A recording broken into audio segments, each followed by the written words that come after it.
So the Yankees offseason has begun to some degree, right? They moved on from three of Aaron Boone's coaches. They still haven't made a decision as to whether they're going to keep Aaron Boone.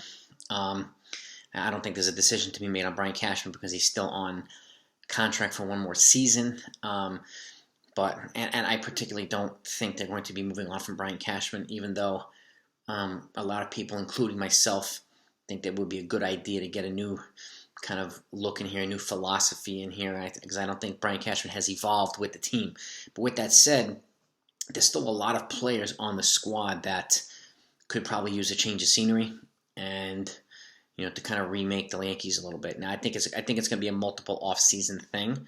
Not only they can't do it all this off-season, and so I think it'll take a few years to really put the Yankees back on square footing now. But that said, also they could be also one or two pieces away from actually being a really competitive team. But with the current construction of front office and management and analytics and everything else, and even the minor leagues, and with the minor leagues clearly outperforming the major league team in terms of performance-wise and just overall improvement and progression, I don't see the Yankees making drastic moves this offseason. But in the meantime, I'm going to go over some trade options. So there are three potential Joey Gallo trades, okay?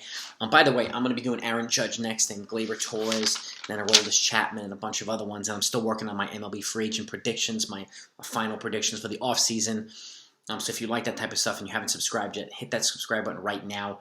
Hit the notification so you don't miss these videos. I have a boatload coming out. And I'll also be talking about them on my live streams as well. So, but let's go over three potential Joey Gallo trades. Number one, okay? And again, just before I go over the trades, I mean, I think the Yankees right now are 50-50 as to whether they're going to keep him. And they gave up a bunch of guys for him, but all mid-level prospects, nobody that was going to really pan out in my eyes on the major league level for the Yankees.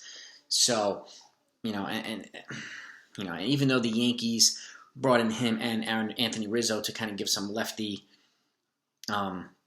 punch to the lineup, it was still, it still didn't make the lineup that much better, okay? And unfortunately, because it was still power and home run with a lot of strikeouts, a lot of walks, and it didn't improve the clutch hitting that the Yankees were already deficient in, didn't improve a lot of other areas. So, and I'm still, the jury's out in my opinion as to whether they want to stay with him for next year, which if they did, at least he'll get a start with the team in the beginning of the season, spring training. He might play a hell of a lot better because it is not easy to, come into New York mid-season and expect to be a major contributor in a playoff race. Not everybody can adapt well to that. So, and that's something that, this just has to be acknowledged. It's no, there's no denying that. But that's, that's New York baseball. So, but let's get to it. Number one, okay, Joey Gallo and Josh Bro, who they drafted in 2018. He was a second-round pick. He's the number 18 overall prospect for the Yankees, a catcher. And Brendan Beck, who's their number 14 prospect, a right-handed pitcher, will be going over to Cleveland for Logan Allen, their number 10 prospect, a left-handed pitcher, and Bo Naylor, their number 6 prospect, a catcher. I think one of the things that I'm going to mention, you'll see all my trade proposals for my players. Each one of these players has a trade proposal in the video that brings them back a high-level catching prospect, because at the end of the season, even now, I'm not sure whether they want to stay with Gary Sanchez or move on from him, but who's the heir apparent to Gary Sanchez? We don't know. We don't have one. Okay, and with the guys that are, Austin Wells and some of these other guys that they've drafted recently, there's no real obvious answer as to who is going to replace him. And in my personal opinion, I think every year they should draft, 2 catchers in the first 10 rounds. One in rounds 1 through 5, and one in rounds 6 through 10. They need a more robust pipeline of catchers. Catchers are valuable pieces to a farm system, and they can use them as trade pieces or to continue the pipeline of catchers coming up as well. So, and the fact is, too, there's a lot of players who don't want to a lot of pitchers who don't want to throw to Gary Sanchez. Teams that don't want him to be traded there, or people that don't want to be traded to the Yankees because they don't want to throw to Sanchez. We already know that Cole, didn't care to pitch to him, and at the end of the season, Kluber didn't care to pitch to him either. So that's a red flag, man. That's a red flag. This is why I'm looking to bring in high-end catching prospects to at least increase the chances of them having somebody who can replace them, because we can't just rely on Kyle Higashioka. Even though he's a better defensive catcher, his offense still leaves something to be desired as well, even though he has some pop on occasion. But so that's the first trade. Okay. Secondly, Joey Gallo and Chad Green over to the San Diego Padres, who actually were interested in acquiring him this at the trade deadline, but they went for Adam Frazier instead. So again, Gallo and Green, who are both free agents in 2023, so they have a year of control each, over to the Padres for Adam Frazier, who just didn't pan out in San Diego. They didn't have a fit for him there.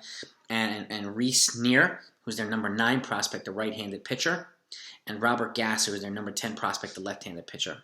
The second trade proposal would be Gallo and Green to the same Padres for Hubert Angeles, number 13 infielder, 13 prospect infielder, and Luis Camposano, who's their number 2 prospect, a catcher.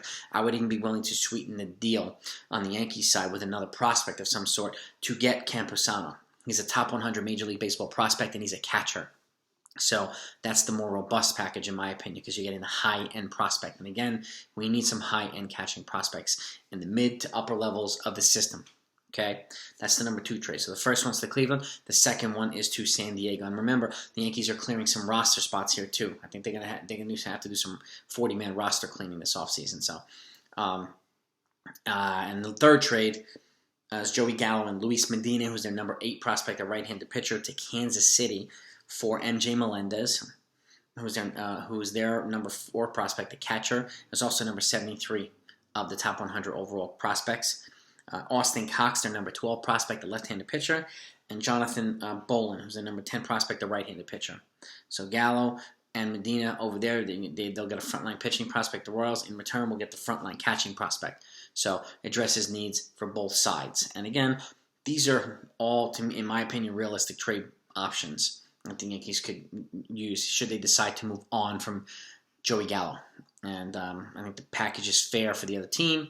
It might need to be tinkered with a little bit, but any of these teams could use Gallo's bat in their lineup, particularly San Diego. If they happen to move Will Myers and or Eric Hosmer, Gallo's bat would be a nice fit there. So I would be keeping an eye on him. So those are my 3 trade proposals right there for Joey Gallo. Let me know what you think. Is he a fit anywhere else? What kind of package would represent a good return for the Yankees? Would you keep him? Would you move him? I'm kind of right in the middle, actually. I mean, I like Gallo. I think he was a little bit too much in his own head this year. Was trying too hard. He was pressing too much.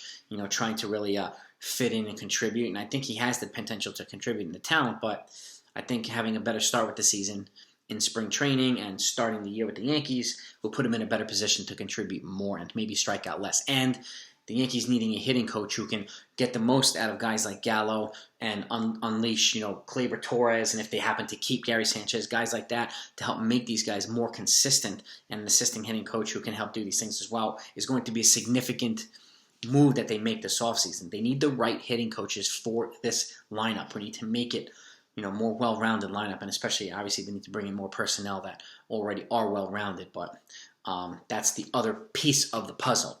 But you guys let me know what you think, okay? By the way, hit the like button if you enjoyed this video. I'm going to be doing my 3 potential trade options for trade proposals for Aaron Judge next, so you're not going to want to miss that one. So I'll talk to you next time.